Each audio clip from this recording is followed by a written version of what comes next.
Halo Sobat Indie, ketemu lagi di channel Indie Driver. Dan kali ini saya akan membuat vlog tentang Mitsubishi Xpander Cross.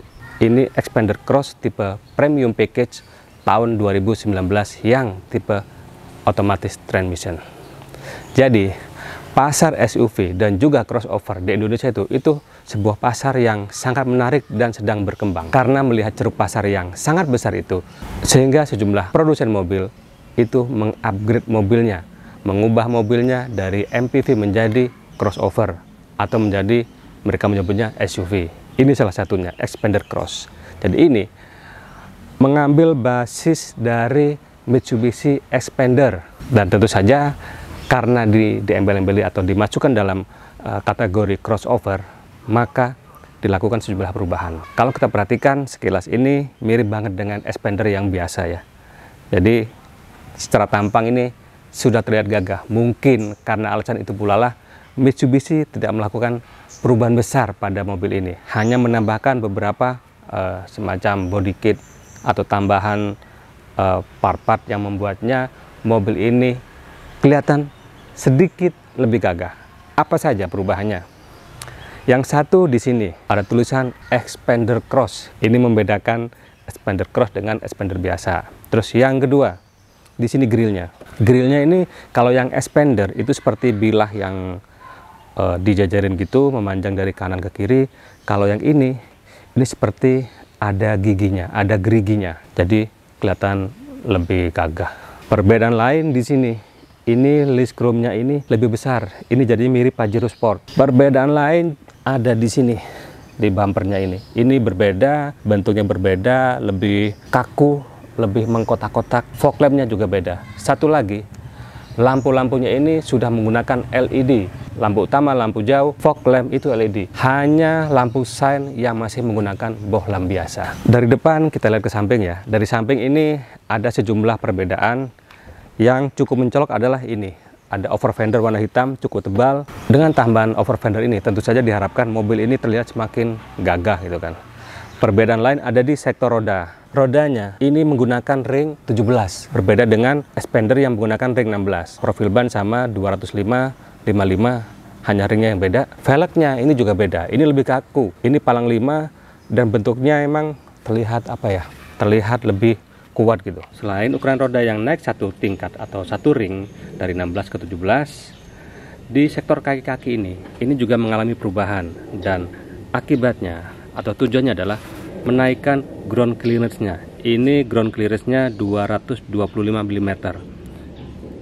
Ketika ini diluncurkan, ini adalah crossover, MPV crossover dengan ground clearance paling tinggi. Kalau sebelumnya itu yang Xpander itu 200 mm. Perbedaan lain ada di sini, side skirt atau side body molding.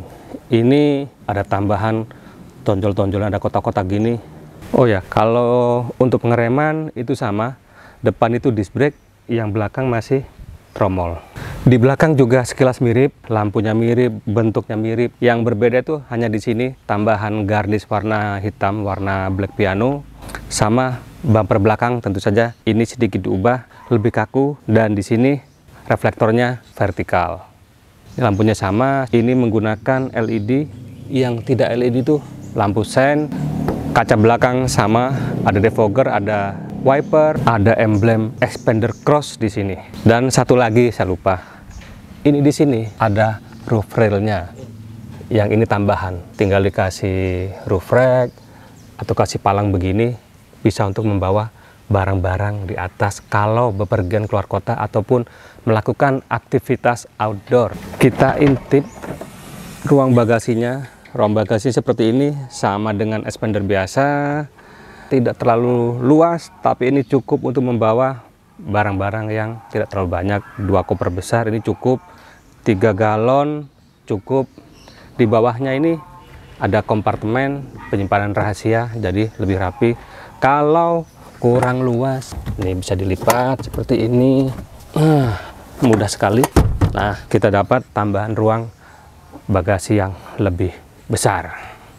Mesinnya ini juga sama, tapi kita intip saja.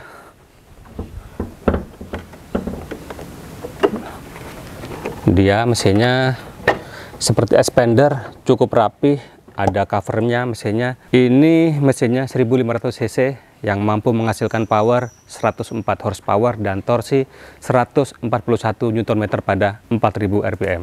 Dan ini masih menggunakan transmisi otomatis biasa, bukan CVT. Kita ke kabin tengah dulu, merasakan berada di bangku baris kedua ini. Ini joknya cukup nyaman, berbahan kulit, dan sesuai namanya, ini adalah premium package with leather seat. Ini merupakan salah satu low MPV yang joknya lumayan nyaman. Ini bisa menopang badan saya, paha saya dengan baik, menopang punggung saya dengan baik, dan sandaran kepalanya ini cukup oke. Kalau dari kelegaan, ini cukup lega. Ini legroom sekitar 20-an cm, headroom juga sekitar 15-an cm, cukup lega. Dan ini bisa dimajukan atau dimundurkan. Ini tentu saja bisa reclining, hanya sampai segini. Tapi ini lumayan, cukup nyaman kalau kita melakukan perjalanan jarak jauh. Bisa istirahat dan menikmati perjalanan. Di sini juga ada armrest, tapi armrestnya ini armrest yang jadi joknya kayak dibelah aja, yang di sininya bolong. Dan di sini tidak ada cup holder. Cup holdernya itu ada di sini. Ini bisa menyimpan hingga 3 botol minuman. Di atasnya ada ruang penyimpanan kecil. Di sini juga ada kantong jok bagian belakang. Ini ada kantong yang sangat simple tapi sangat berfungsi. Ini bisa menaruh barang-barang kecil seperti handphone, tablet di sini. Di bawahnya ini masih bisa digunakan juga.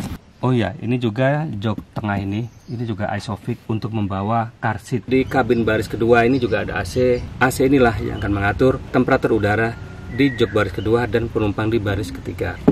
Ada hand grip juga. Kita ke jok belakang, ini one tumble touch. Ini gampang sekali untuk membukanya. Kita tinggal masuk di sini. Nah, ini dia. Sebenarnya ini agak sempit, tapi kalau ini dengan tadi disenderin ya, kalau ditegakkan ini akan dapat ruang yang cukup lumayan. Apalagi kalau ini dimajukan ke depan, jadi lebih lega. Kabin belakang dari sebuah low MPV itu biasanya hanya sebagai pelengkap saja, tidak nyaman untuk orang dewasa. Tapi untuk Xpander Cross ini lumayan nyaman, walaupun kalau digunakan untuk perjalanan jauh misalkan tentu kurang nyaman ya. Nah, headrestnya kalau dinaikkan mentok tinggi itu goyang-goyang. Nah, dilipat aja. Ini kalau kita lihat, ini space-nya ini hanya sedikit. Ini posisi paling mentok ke belakang ya. Kalau dimajukan lebih lega lagi. Headroomnya juga sedikit, dan ini kaki agak terangkat, jadi kurang nyaman. Tapi untuk penyimpanan ini cukup banyak. Di kanan kiri ini ada cup holder dan penyimpanan, serta satu celah kecil di sini bisa buat nyelipin barang-barang kecil, dan ada power outlet. Di sini ada lampu kabin, bisa menerangi jok kedua dan jok ketiga ini. Begitu kita masuk ke dalam kabin depan ini terasa Xpander sekali. Emang nyaris tidak ada bedanya dengan Xpander. Setirnya sama, dashboardnya sama. Yang sedikit beda itu hanya ini permainan warnanya, ini hitam berpadu dengan coklat. Head unitnya itu juga berbeda. Seperti halnya Xpander, dashboard ini juga keras, berbahan plastik, tidak ada unsur atau panel yang lembut dan bentuknya terlihat gembung gitu ya. Kita ke setir. Setirnya ini nyaman digenggam. Ini sudah tilt dan teleskopik. Nah, ini tilt dan teleskopik, jadi memudahkan kita untuk mencari posisi mengemudi yang nyaman. Berat. Di setir ini sebelah kanan itu ada menu cruise control. Jadi kalau kita melaju atau cruising di jalan yang lancar, kita bisa menggunakan ini sehingga kaki bisa istirahat sejenak. Sebelah kiri ini ada tombol audio yang terhubung dengan head unit. Ada juga untuk sambungan telepon menggunakan Bluetooth tentunya. Ini kita nyalakan aja dulu. Nah, ini dia disambut dengan gambar tampilan Xpander Cross. Klasemeternya sama dengan Xpander, menu-menunya juga Ada pengaturan, ada trip A, trip B, ada sisa jarak tempuh bahan bakar, ada average pemakaian bahan bakar di trip A dan trip B-nya. Informasi lain di MID ini ada temperatur mesin serta indikator bahan bakar. Untuk pengaturan lampu masih manual, wiper juga masih manual. Di sebelah kanan ini, di sebelah kanan tombol start and stop engine button ini ada pengatur spion, tentu sudah bisa dilipat. Di bawahnya itu ada stability control. Di dual trim ada pengaturan power window yang auto hanya di sisi driver. Ini bahannya juga keras. Nah, di sini ada penyimpanan kecil, bisa menyimpan kartu tol. Di bawahnya itu ada penyimpanan. Ini bisa memuat 3 botol minuman atau barang-barang lainnya. Di konsol tengah ini juga ada banyak penyimpanan, banyak sekali. Ini kayak Pajero Sport ya, kelihatan ya. Sebelah sini ini ada penyimpanan tersembunyi. Sini juga ada penyimpanan. Ini bisa dibuka. Ini bisa diatur lah, bertingkat juga, dan bisa dilepas ininya. Oke, ada power outlet di sini. Kita ke penyimpanan dulu. Ada cup holder di konsol tengah ini, bisa menyimpan 2 botol minuman. Di sini ada penyimpanan yang bisa dibuka dan ditutup. Dan ini ada tray-nya juga, bisa dilepas juga. Di sini di bawah dashboard ini ada penyimpanan juga, ada celah untuk menyimpan barang-barang kecil. Nah, ini glove box-nya masih belum soft opening.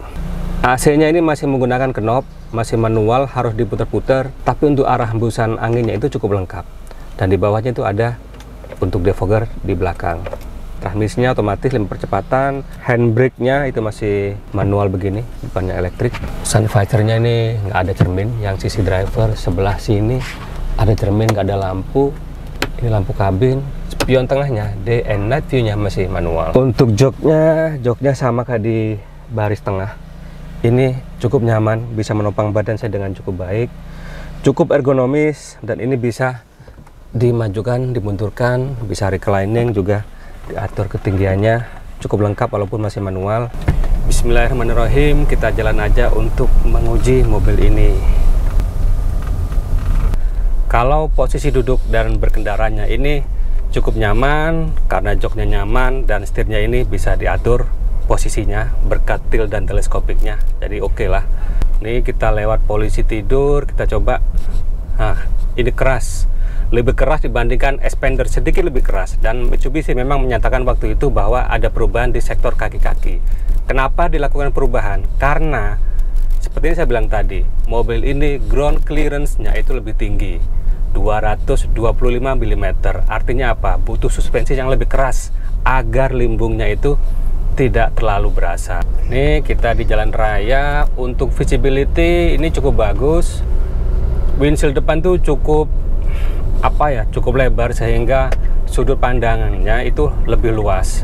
Begitu juga dengan spion di kanan dan kiri serta spion tengah yang memantau kondisi kendaraan di belakang. Untuk kekedapan kabin, untuk ukuran low MPV crossover ini cukup bagus. Suara-suara dari luar itu cukup teredam dengan baik. Begitu juga dengan suara mesin dan gesekan roda dengan aspal. Nih, kalau dibuka suaranya seperti ini. Ini kalau jendelanya dibuka, jadi suara-suara di luar tuh seperti ini suaranya. Coba kita tutup. Nah, beda banget kan?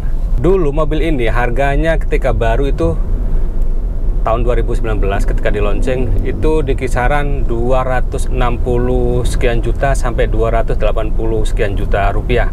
Nah, sekarang setelah umurnya hampir 3 tahun, usianya hampir 3 tahun, harganya di kisaran 240 sampai 250 juta rupiah. Jadi tidak terlalu banyak lah turunnya itu. Kalau pajaknya, ya pajaknya standar untuk mobil di kelas 1500 cc, low MPV crossover di kisaran 4 juta rupiah.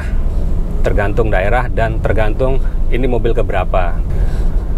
Untuk pemakaian mobil ini bisa digunakan di berbagai medan, ini sangat fungsional.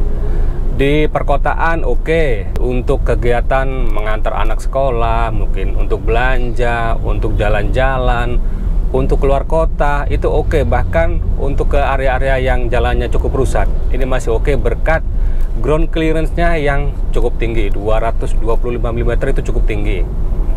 Cuman pastikan saja bahwa jalur yang Anda lewati itu bukan jalur yang benar-benar off-road ya, karena ini agak berat kalau harus melewati jalan-jalan yang kondisinya sangat rusak. Nah, ini kita lewat di jalan yang mirip pegunungan, dan ini bisa menggambarkan perjalanan keluar kota. Ini agak lengang, agak berkelok-kelok. Kita coba performanya. Nah, ini kalau di kickdown itu responnya lambat dan agak berat. Jadi agak lama baru dia bereaksi.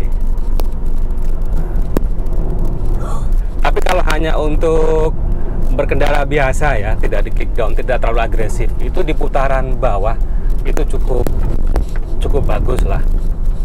Begitu pula di putaran menengah masih bisa diandalkan. Di putaran atasnya agak loyo. Nah, untuk handlingnya ini ya cukup bagus. Hanya saja ini kalau berbelok, ini ya body rollnya ada karena ini cukup tinggi ya, tapi tidak yang parah banget, masih bisa, itulah masih aman lah. Dan satu hal yang jadi catatan negatif dari mobil ini adalah respon setirnya itu sedikit ada delay. Jadi kalau dibelokkan tuh ada sepersekian detik itu terlambat meresponnya, dan saya rasa itu kurang cukup bagus. Kita kickdown lagi. Nah, hampir 1 detikan lah ini responnya itu. Ini kita berbelok agak kencang. Nah, seperti ini, ada limbungnya. Untuk konsumsi BBM mobil ini, kalau saya sendirian, saya kan udah melakukan tes mobil ini kan, ketika sendirian cukup irit. Dalam kota itu bisa 13-an kilometer per liter, sedangkan kalau di jalan tol itu bisa 17-18 km per liter. Tapi ketika ini mobil saya isi 6 orang, 4 dewasa, 2 anak-anak, itu cukup boros. Rute kombinasi itu hanya dapat di kisaran 12-13 km per liter. Itu kombinasi jalan dalam kota yang agak macet, kecepatan ya 20-40 km per jam, dan jalan tol dengan kecepatan antara 70-90 km per jam. Dan demikian saja Sobat Indi, vlog saya kali ini tentang Xpander Cross tahun 2019 yang tipe premium package, automatic transmission. Dan jika ada pertanyaan, ada komentar, ada masukan, ada kritikan, atau apapun lah, silahkan tulis di kolom komentar. Dukung terus channel ini agar semakin berkembang, sehingga memberikan atau menghasilkan karya-karya atau vlog-vlog yang lebih berkualitas dan tentunya tetap independen. Terima kasih sudah menonton, sampai ketemu di vlog selanjutnya.